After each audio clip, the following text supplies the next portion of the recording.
Doctor مصطفیٰ محمود لکھتے ہیں، تم قبر میں ہزاروں سال تک کیا کرو گے؟ میں تمہیں ایک طریقہ بتاتا ہوں جو میرے ساتھ بہت کارآمد ثابت ہوا اور جس سے میں اپنے اللہ سے تعلق پر زیادہ توجہ مرکوز کرنے لگا ہوں۔ قبر خوفناک ہے، ظاہر ہے کہ نیک لوگوں کے علاوہ۔ میں نے اس کے بارے میں سوچا اور اب میری عمر 54 سال ہے اور میں دنیا سے اور اس کی چیزوں سے تنگ آ چکا ہوں۔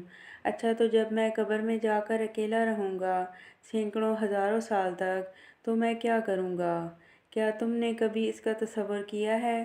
اس لیے میں نے مندرجہ ذیل طریقے پر عمل کرنا شروع کیا۔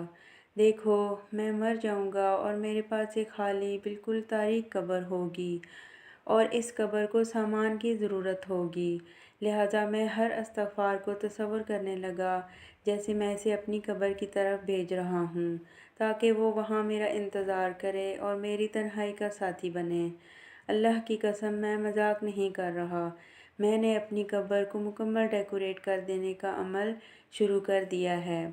قبر کے ایک کونے کو میں ہزاروں تسبیحات سے بھر رہا ہوں۔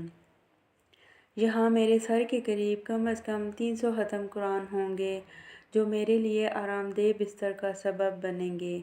ہر رکوع کو میں یہ تصور کر کے ادا کرتا ہوں کہ میں اسے اپنی قبر میں ذخیرہ بنا رہا ہوں۔ ہر کوئی مجھے چھوڑ کر اپنے گھروں کو چلا جائے گا اور میں اکیلا رہ جاؤں گا، شاید ہزاروں سال تک۔ میرے بچے چند سالوں میں مجھے بھول چکے ہوں گے، لہٰذا مجھے قبر میں ساتھیوں، روشنیوں اور جنت کے جیسے مناظر کی ضرورت ہوگی۔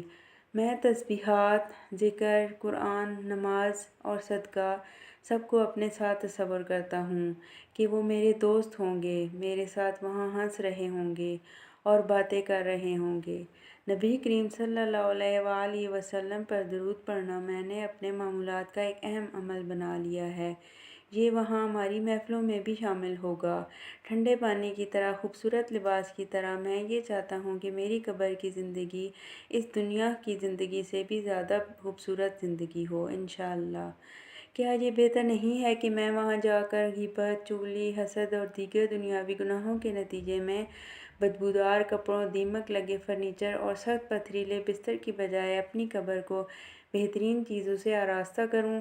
میں نے دنیا میں اپنا گھر بنانے کے لیے ساری زندگی جان توڑ محنت کی، لیکن یہ گھر تو میرے ورثہ کا ہو جائے گا۔ اصل میں تو میری ساری محنت اپنے لیے ہے ہی نہیں، سارے فائدے تو اور لوگ اٹھائیں گے۔ تو میں نے سوچا کہ بس بہت ہو گیا ہے، مجھے اپنا گھر بنانا ہے جہاں صرف میں ہی ہوں گا اور ایک طویل عرصہ گزارنا ہے۔ اگر میرے تمام اعمال دنیا کی ضروریات کے لیے تھے اور اپنی قبر کے لیے کچھ بھی نہیں تھا، تو پھر تو میرے قبر والے گھر کے لیے سوائے عذاب کے فرنیچر، مستقل اندھیرے اور سخت حساب کے کچھ بھی نہ ہوگا، اور میں ایسے گھر میں اکیلا کیسے رہوں گا؟ میری آپ کو بھی یہ نصیحت ہے کہ آج سے اپنی قبر کو اپنا بینک اکاؤنٹ بناؤ، اس میں زیادہ سے زیادہ ڈپازٹ کرو اور لانگ ٹرم والی پالیسی لو۔ اپنی عبادات کا خوب خیال رکھو۔ اللہ کی قسم، جب تم قبر میں ہوگے تو تم مجھے وہاں سے بھی شکریہ ادا کرو گے۔ اپنی قبر کے گھر کا اس دنیا کے قبر سے زیادہ خیال رکھو۔ ابھی تم اپنے گھر والوں کے درمیان ہو، پہن رہے ہو، کھا پی رہے ہو، آرام سے گھر والوں کے درمیان سو رہے ہو اور تمہیں تمہاری تمام ضروریات میسر ہیں، پھر بھی تم اپنے حالات سے نالاں رہتے ہو، ہر وقت کوئی نہ کوئی شکایت کرتے رہتے ہو۔ تو سوچو، جب تم زمین کے نیچے ہوگے اور سینکڑوں ہزاروں سالوں کے لیے ہوگے تو وہاں تمہارے ساتھ کون ہوگا؟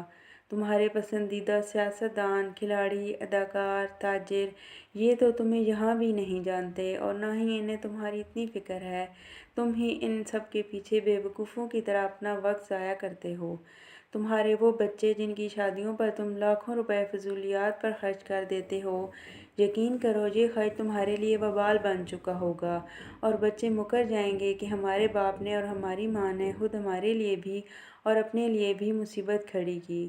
لہٰذا اپنا خیال رکھو، اپنی ہر تسبیح اور ہر عمل کا خیال رکھو اور اس سے کہو کہ وہ مجھ سے پہلے قبر میں جا کر میرا انتظار کرے، میری قبر کو خوشبوؤں سے مہکائے، شاندار باغیچہ بنائے، ہوادار کمرے ہوں، مہنگا ترین فرنیچر ہو اور میرے ہمدرد دوست ہوں۔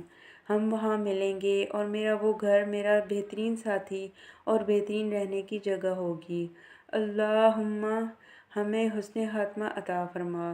اللہم ہماری آخرت کو بہتر بنا دے اور ہمیں قبر کے عذاب سے بچا۔ اللہم ہمیں اپنا ذکر، شکر اور حسن عبادت کی توفیق عطا فرما تاکہ تو ہم پر اپنی رضا اور جنت الفردوس میں نعمتیں نازل کرے، جہاں ہم تیرے نبی محمد کی صحبت میں ہوں، جن پر بے شمار درود و سلام ہوں۔